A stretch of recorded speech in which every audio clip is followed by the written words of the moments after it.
c'est à vous, cher Olivier. Merci. Bien, écoutez, je suis très heureux de vous présenter notre projet d'inclusion réciproque. Qu'est-ce que c'est que l'inclusion réciproque?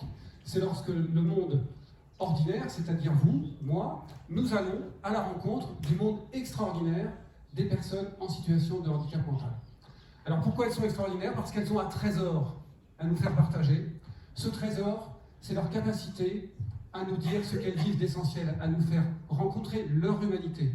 Et par ce biais-là, elles m'amènent, moi et vous, à se centrer sur notre humanité et finalement à partager ce qui nous rassemble, le fait d'être des êtres humains.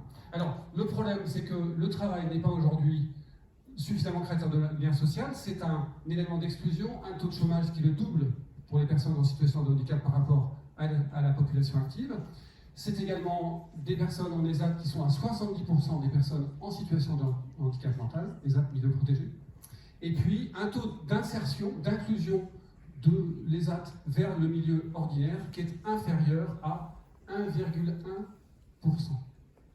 Voilà. Alors pour ça, qu'est-ce qu'on a imaginé? On a imaginé une solution, c'est-à-dire de créer un bâtiment, de construire un bâtiment dans lequel on va regrouper des activités de notre ESAT, mais également proposer à des partenaires industriels, des partenaires tertiaires, de s'installer avec nous.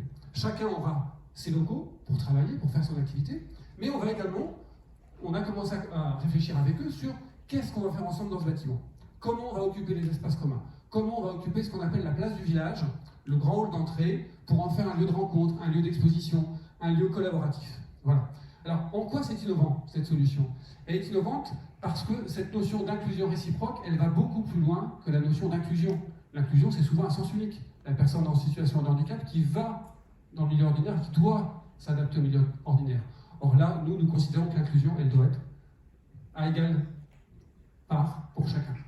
Elle est également innovante parce qu'on travaille avec toutes les parties prenantes, les personnes en situation de handicap, nos professionnels, mais également les entreprises partenaires pour imaginer ces espaces. Le bâtiment est en cours de construction, donc on a encore le temps de travailler ça. Et puis innovant parce que nous portons le risque de l'investissement, et je ne crois pas qu'il y ait beaucoup d'ESAT en France qui portent ce type de projet d'inclusion réciproque. Voilà. Donc notre mission, elle est extrêmement modeste, c'est changer le monde. Voilà.